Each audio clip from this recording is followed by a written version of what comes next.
Hey scrappers, if you're looking to figure out what materials you should sell this week or hold this week, now is the time to do it. Our weekly report is going to give you that information, up-to-date market news, pricing. Let's get right into it and we'll talk about it inside.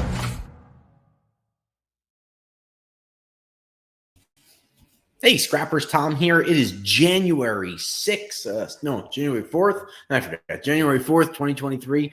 And here we are, new year, same scrap. What's going on with the markets? We'll go over a bunch of that stuff. I read a bunch of comments on YouTube going over a lot of the recaps that we had for those ABCs of the scrap metal world a few weeks ago. A lot of positive things. We're going to try to do some more of that, maybe quarterly or maybe halfway through the year. We'll do some recaps and some market previews on top of the weekly reports that we do. So by all means, if you're looking for more information, check out our YouTube page. If you're looking for even better information when things happen quickly, become a YouTube member. We have lots of videos that we shoot out to members only. So what's going on with the scrap world in the last 2 weeks since we really did our last live update? Markets are generally flat around Christmas and New Year's, and that's been a rule of thumb forever. I saw a couple of comments on YouTube saying, oh, scrap prices should go up because of demand, and that's really like a very false narrative. Generally, at the end of the year, things slow way down. You're not having a lot of production because a lot of production that would have been for consumers, right, you and me every day, would have been done far in advance of Christmas.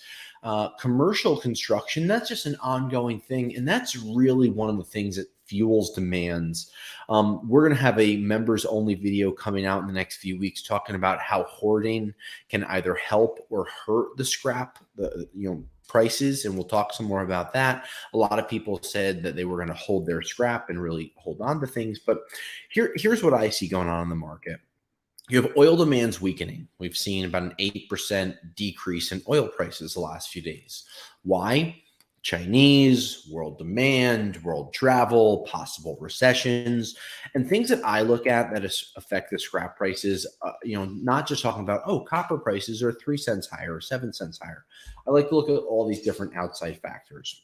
One thing that I'm looking at is layoffs. I'm seeing large industrial and technology-based companies doing massive amounts of layoffs. How's that going to affect consumers? How is that going to affect the scrap prices? Well, when you start to see tens of thousands of jobs being lost, and you see big firms like Goldman Sachs predicting recession, not only are they coming, but they're here. That's going to affect scrap prices. You're not going to see as rapid of an expansion. You're not going to see more buildings going up. And a lot of people think that the scrap prices are really met by the United States demand, and that's just not true. They're met by worldwide demand. Scrap and metals and all commodities, for that matter, are worldwide traded things. Where are the gas prices going? Where are things being shipped? Where are things being exported, imported from? These are things that have, a lot of ramifications and how they affect scrap prices. So, to say to you, hey, copper prices have varied between 3 cents and 15 cents in the last few days, that's real world information. But what we'd like to do with these reports is tell you where things are going. So, worldwide demand seems to be slowing down. The US dollar seems to be weakening. Scrap prices, should react to that. And they've really kind of stayed flat, which is good. But weakening US prices normally means commodity prices increase, and we haven't seen that. I saw some people talking about the increased demand. And if you want to see copper prices having any type of a large uphill gain, right now it's going to really rely on a lot of the electric vehicle markets, a lot of the electrification of the country, the solarization, the green movement, if you will. And I'm not here to talk politics. Whatever side of the coin that you're on, that's the next major step that's going to change the worldwide demand for copper. And that's going to increase aluminum and increase zinc and increase steel and increase copper prices. And those are going to be the catalysts to the prices going up. Right now, we don't have any tall signs of that, any telltale signs of that on the horizon. So I don't think we're going to see massive demand, massive uplifts like we saw in 2021. That's just not going to happen. The first few months of 2022 were good, and here we are in 2023. I don't see a big uptick coming. Things like catalytic converters have been relatively flat. I still think that that's an item that you should sell as you get them. RRCats.com gives you a 10-day price lock and free shipping on OEM cats. That's a really good deal when it comes to scrap. If your local scrapyard is telling you that the prices are for today only, take their word for it. As a scrapyard myself, we saw prices on copper go down 10 cents this morning, and then they recovered. That doesn't give me the ability to negotiate with people that buy from me. So it makes it really hard to negotiate with scrapyard owners on prices for large quantities if you don't know where the markets are going. Steel, we did see a nice increase in December of about $40 a ton on steel. That's East Coast based, Chicago based. But we haven't seen a large uphill price trajectory going forward. I think that the steel prices in September and October were way lower than they should be. And then the price was reflected end of November and December. But now we're going into the winter. Now we're going into the slower time of the year.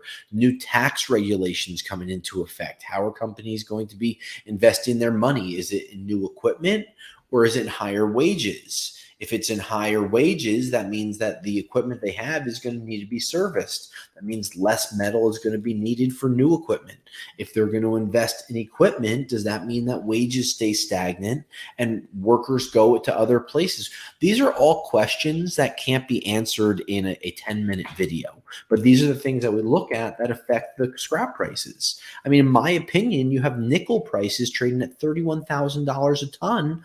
And your 304 stainless prices are like 35, 40 cents. That number should be 75 or 80 cents based on historical data and just how prices work.